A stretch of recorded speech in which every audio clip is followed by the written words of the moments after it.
Breaking travel news. Travel Talk with Phil Blizzard, talking to industry experts and decision makers. Welcome to Travel Talk here on Breaking Travel News, and on this occasion we're looking at a hotel group based in the UAE, centred around Dubai, one which is expanding into the Indian Ocean, the paradise of the Indian Ocean itself. So it's a pleasure to welcome Chief Operating Officer David Thomson of JA Resorts and Hotels. So let's start off and set the scene really. The strong heritage here in Dubai for the hotel group, which originally went under a different name. That's right. We used to be Jebel Ali International Hotels until October 2012, when we rebranded to JA Resorts and Hotels. And yes, we had 32 years here operating hotels in Dubai. And it's been it's a very successful 32 years for us here. And I'm delighted to say that now we've just started our venture into the Indian Ocean. So starting with your flagship property, the resort over at Jebel Ali, at that time it was a long venture or journey from the centre of Dubai to that resort, wasn't it? Yeah, that's right. I mean, when it was originally built, it was because Ducko, our owning company, had been very much involved in the establishment of the free zone. And part and parcel of that development was to have a hotel near the free zone, which was also at the time going to service the airport, which was already planned all those years ago to be out in Jebel Ali. And what's happened, obviously it started off as a 260 room hotel. Since then we've added significantly to that, and we've, as you know, marinas, golf courses, stables, palm tree court. So we've developed that hotel over the years. We continue to do that, and we now have plans to add more rooms to the property as well. And alongside the flagship hotel, the mountain retreat, there are, yes, mountains close to Dubai, over at Hatta. So that's had a well-established history as well. That's right. Hatta actually opened at the same time as Jebel Ali Golf Resort, and so it's been another 32 years with us. Again, started off half its present size. I think it was just 25 rooms initially, and then we added another 25 rooms to that.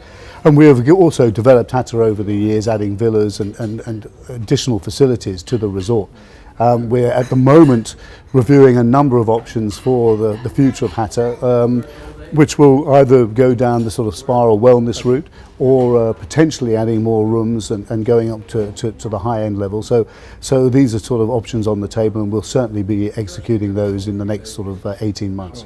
So moving from those two properties to where we are, very much new Dubai, the marina area. So this is playing an important role in the strategy of the development of the group. Oh, absolutely. I mean, we have two properties here on the walk, the Oasis Beach Tower, and also JA Ocean View Hotel here, this end of the walk, if you like, and very near the Sheraton. And this is a fabulous part of Dubai. I mean, the walk itself was a wonderful development, the whole of the JBR. But what they've now done with the beach is fantastic. And I don't know if you've actually seen what they've done there, but the development of shops, the whole beachfront, changing facilities, it's really very, very special, and something that Dubai wasn't able to offer. So it's fantastic. Moving from the development of the properties to the development or the trends in terms of your guests, how has that changed over the years which have gone by? Well, I think guests, guests always look for the same thing: very high levels of service, and a good quality of product, and value for money. And I think we've been able to offer that for 32 years that we've been operating. Yeah. And but I think those what is regarded as high levels of service, that expectation has changed. Now guests are expecting certainly more engagement with the people that they're staying with. Yeah. They're looking for fantastic technology. They're looking for their lives to life is much faster than it used to be, and they expect us to keep pace with that. And being connected all the time, I suppose. And talking to the guests, what about the source markets? How has that evolved? To be honest with you, Dubai's been very, very steady, really, in terms of its key source markets: the UK, the CIS countries, German-speaking Europe. What we have seen over the last few years is the return, I should say, of the Scandinavian market, okay. And of course, China everyone's talking about China, India as well. These are two markets that are growing, but and the rest of Europe, and of course, South America is another area of which we're seeing more and more people coming. And how do you promote yourself to these new evolving markets? And in the process, you have things like the World Travel Awards. How has that benefited you when you approach new markets? Oh, there's no doubt that the World Travel Awards are a huge benefit to us. I mean, these are regarded as the Oscars of the travel industry, and when people hear, and a lot, and in fairness to the people who are behind the World Travel Awards, obviously they put a lot of effort into marketing them as well, so that when people see that you have one of these awards, it actually means something to them, and I think it's we're delighted to be the recipient of these over several of our properties, and long may we continue to deliver the standard that allows us to receive these awards. So David, I mean, there's quite a buzz in Dubai at the moment, and with the recent announcement of Dubai winning the bid to host the World Expo in 2020, how's that going to impact you and the hospitality industry, do you think?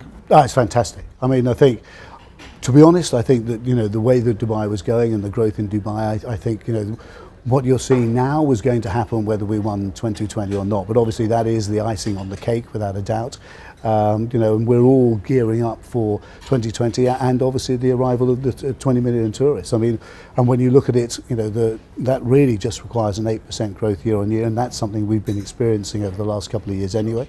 So we as a company are obviously gearing up for that. We're looking at the existing inventory and the land that we have and where we're going to develop new hospitality offerings. So an exciting time ahead, and even more exciting as we take a look in part two at the developments within the Indian Ocean, two super destinations, Seychelles and the Maldives.